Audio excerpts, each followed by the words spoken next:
ఇష్యూస్ని touch చేశారు కాబట్టి. వివేకానంద రెడ్డి ఇష్యూనా ఏంటది అక్కడ? One of the factor sir, one of the factor కూడా major factor, one of the not one of the major factor. ఆబ్వియస్గా దాన్ని వాళ్ళు అడ్రస్ చేసిన విధానం, వాళ్ళ ఫ్యామిలీ నుంచి కూడా వచ్చి వాళ్ళు షర్మిలా గారికి సపోర్ట్ చేయడం, సో దాన్ని ట్రావెల్ చేసిన విధానం అంటే బయట వాళ్ళు చూసిన వేరే విధంగా ఉంటుంది. ఆబ్వియస్గా కడప లోకల్ ప్రజలు ఆబ్వియస్గా సేమ్ రాజశేఖర రెడ్డి కొడుకుగా ఇమేజ్ వచ్చింది కదా సార్. ఇనిషియల్గా రాజశేఖర రెడ్డి కొడుకుగా తప్పితే జగన్మోహన్ రెడ్డికి వేరే ఇమేజ్ లేదు కదా. So at the same time Kadapa ప్రజలకు, మిగతా రాష్ట్రం అంతా వదిలేండి, కడప ప్రజలకు వరకు లోకల్గా మళ్ళీ అదే రాజశేఖర రెడ్డి బిడ్డే కదా. మీకు వేరే ప్రజలకు వేరే వేరే సిమ్టమ్స్ ఉండొచ్చు, బట్ సో ఆ కనెక్టెడ్ కొంత గొప్ప ఓట్ బ్యాంకింగ్ తీసుకురాగలుగుతారు. వేరే ప్రాంతంలో ఎట్లాంటి ప్రభావం పడిందా? వేరే ప్రాంతాలు ఎక్కడ లేదు సార్ పెద్దగా, కడప వరకు. బట్ ఎమోషనల్లీ దాన్ని డివైడ్ చేసేదానికి ఇప్పుడు టీడీపీ కార్యకర్త వైసీపీ కార్యకర్త మాట్లాడేదానికి ఒక ఎమోషనల్గా డ్రైవ్ చేసేందుకు ఉపయోగపడేది. బట్ దాని బేస్డ్ ఓట్ బ్యాంకింగ్ శ్రీకాకుళంలో ఉండదు.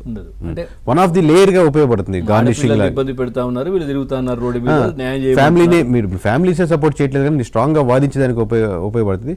సేమ్ టైం వాళ్ళకి అప్పుడు ఆన్సర్ లేని పరిస్థితిలో ఉండాల్సి వస్తుంది. సో ఇక్కడ మన ఏదో వైజాగ్ చుట్టుపక్కల ప్రాంతం, శ్రీకాకుళం, ఈ విజయనగరం, ఈ ఏరియా అంతా కూడా ఎట్లా ఉంది అంటే రాజధాని ప్రభావం అసలే లేదు అంటే వాళ్ళు ఇక్కడికి రావాలని కోరుకుంటున్నారా?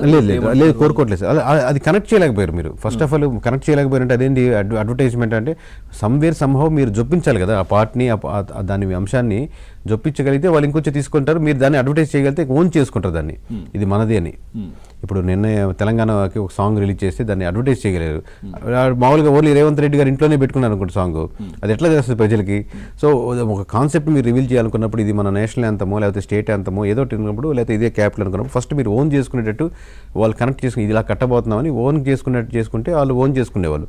అలాంటి దాంట్లో ఫెయిల్ అయ్యారు. డెవలప్మెంట్ కమెంట్స్ ఏమొస్తున్నాయి సార్ ఇంతకీ? ఇవే పాజిటివ్ గానే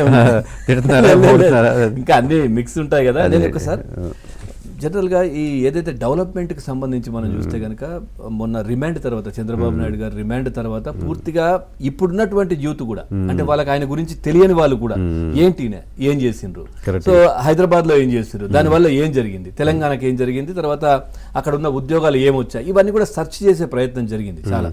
ఇప్పుడున్న యువతకి ఆయన గురించి తెలియని వాళ్ళకు కూడా తెలుసుకున్నారు. విదేశాల్లో ఉన్న వాళ్ళు కూడా చాలా మంది మాట్లాడారు.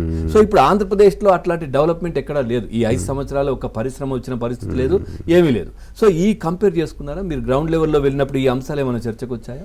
ఆబ్వియస్లీ కంపారిటివ్లీ ఇప్పుడు మీరు ఇదే డెవలప్మెంట్ రాజధాని విషయంలో రాజధాని బేస్డ్ ఓట్ బ్యాంక్ జరుగుంటే ఆ పార్టీలో చాలా ఓట్లు వచ్చినాయి టీడీపీకి. బట్ ఆ ఫ్యాక్టర్ అప్పుడు వర్కౌట్ కాలేదు. కానీ ఇప్పుడు ఈ 5 సంవత్సరాల్లో అసలు డెవలప్మెంట్ లేదు. కంపారిటివ్లీ ఇంతకుముందు పోలీసు డెవలప్మెంట్ అవుద్దన్న హోప్ అన్న ఉన్నది. ఈ హోప్ మిస్ అయిందన్న కాన్సెప్ట్ అయితే ఫీల్ అయ్యారు. లేకపోతే మీకు కృష్ణా గుంటూరు క్లీన్ స్వీప్ కాదు. ఆ ఎక్స్ట్రా లేట్ 100% యాడ్ అయింది. 100% డెవలప్మెంట్ సంబంధించి ఇక్కడ కూడా అదే ప్రధానంగా కృష్ణా గుంటూరు జిల్లా ఇసుకకు సంబంధించి లిక్కర్, తర్వాత ఇసుకది చాలా స్టార్టింగ్ లో జరిగింది సార్. ఇసుక ఫ్యాక్టరీ చివరిలో ఏంటంటే ఓన్లీ దానికి సంబంధించినటువంటి భవన కార్యక్రమం ఉంటుంది చూడండి, కార్మికులు వాళ్ళు ఎవరైతే ఆ సెక్షన్ ఉంటారో దాని మీద డిపెండెంట్, వాళ్ళు మర్చిపోరు కదా వెంటనే, వాళ్ళ వరకు పడింది. ఇన్ జనరల్ గా ఫస్ట్ లో జరిగినంత బాగా ఇసుక మీద వెతికిలేదు, దాని మీద ఓట్ బ్యాంకింగ్ పెద్దగా లేదు. తర్వాత ఈ పోలవరం అంశం, పోలవరం ముంపు గ్రామాలకి వాళ్ళకి పునరావాస ఇచ్చారు సార్ కేంద్రాలు. అవి ఇచ్చిన వాళ్ళు చాలా వరకు డిసప్పాయింట్గా ఉన్నారు. అంటే అక్కడ ఇష్యూస్ డెవలప్మెంట్, పోలవరం మీరు చెప్పే డ్యామ్ అది వాళ్ళ పర్సనల్ ఫ్యాక్టర్ కాదు కదా. మామూలుగా మీడియాలో మనం చూపించినంత వాళ్ళు ఇండివిజువల్ ఫీల్. బట్ అక్కడ ఉన్న ముంపు గ్రామాల ప్రజలకి వాళ్ళకి పునరావాసం కల్పించినప్పుడు అక్కడ వాళ్ళు చూసినప్పుడు ఇల్లు షాక్ అయిన. అదే సేమ్ టైం వర్షాకాలంలో ఇచ్చారన్నమాట. అప్పుడు కొత్త ఇల్లు అక్కడ ఖాళీ చెప్పారు ఇమీడియట్గా. అప్పుడు వర్షం మీకు మునిగిపోయి మీకు గుర్తుండి ఉంటుంది. వెంటనే ఇమీడియట్గా మొత్తం అన్ని పుల్ చేయాలని చెప్పి ఆ టైంలో మేము అక్కడే ఉంటే అక్కడ చూస్తే వాళ్ళు కొత్త ఇల్లు అన్నీ చూసి షాక్ అవుతున్నారు. ఇంకా అక్కడేం ఖాళీ చెప్పారు ఇమీడియట్గా వచ్చేస్తుంది. సహజంగా వాళ్ళు ఖాళీ చేసిన సిద్ధంగా లేదు. ఎందుకంటే పై అప్పర్ స్థాయికి వెళ్తారు కానీ మళ్ళీ కిందకి దిగిపోయిన తర్వాత మళ్ళీ వచ్చేస్తుంటారు. అలా జరుగుతుంటుంది. లేదా బలవంతంగా ఖాళీ చెప్పి వాళ్ళు ఎక్కడైతే రీలొకేట్ చేశారో వాళ్ళు రీలొకేట్ చేసిన దగ్గర మటుకు బాగా వ్యతిరేకత వచ్చింది. తర్వాత ఈ కూటమికి దేవీపట్నం అలాంటివి కూటమికి ప్లస్ ఏంటి? ఇప్పుడు -3 మీరు చెప్పారు వైసీపీకి. కూటమే ఫస్ట్ ప్లస్ పాయింట్ సార్. కూటమే ఫస్ట్ ప్లస్ పాయింట్.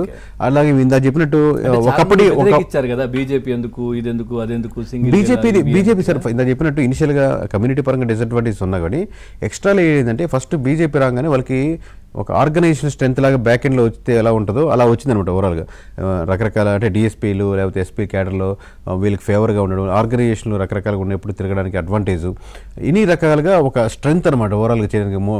మీ వెనకాల ఎవరున్నారు అంటే బీజేపీ అన్నప్పుడు ఒక స్ట్రెంత్ ఏర్పడేట్టు ఒక స్ట్రెంత్గా ఉపయోగపడింది. ఆబ్వియస్గా అది చాలా ఫ్యాక్టర్స్లో వాళ్ళకి ముందుకెళ్ళింది. ఇంకా ఏంటి ప్లస్లు ఏంటి? జనసేనకి ఆబ్వియస్గా సార్ టీడీపీకి ఆబ్వియస్గా మీరు చూపించినట్టు చంద్రబాబుకి వద్దన్నా కాదన్నా కానీ గడిచిన దాంట్లో ఆయన చేసిన డెవలప్మెంట్ విషయాల్లో దాన్ని ఉపయోగపడుతుంటారు ఆబ్వియస్గా నెక్స్ట్ టైం వచ్చేదానికి ఇవి చేసేవి ఇది చేస్తారని. అలాగే పవన్ కళ్యాణ్కి గడిచిన కాలంలో ఉన్నటువంటి నెగిటివిటీ ఈ 10 ఏళ్ల తర్వాత ఈ 2024 వచ్చేసరికి లేదు. మోర్ ఎమోషనల్లీ కనెక్ట్ చేసుకోవాలన్న భావంతో కనపడ్డారు. సో ఇప్పుడు ఇంత పెద్ద ఆయన కష్టపడుతున్నాడు తిరుగుతున్నాడు అన్న ఒక సెంటిమెంట్ యాడ్ కూడా వస్తుంది కదా సార్. మీరు మామూలు ఎవరో పెద్ద ఆయనకి మనం ఎక్కుతుంటే దిగి మనం చేయి అందిస్తాం సంబంధం లేకుండా.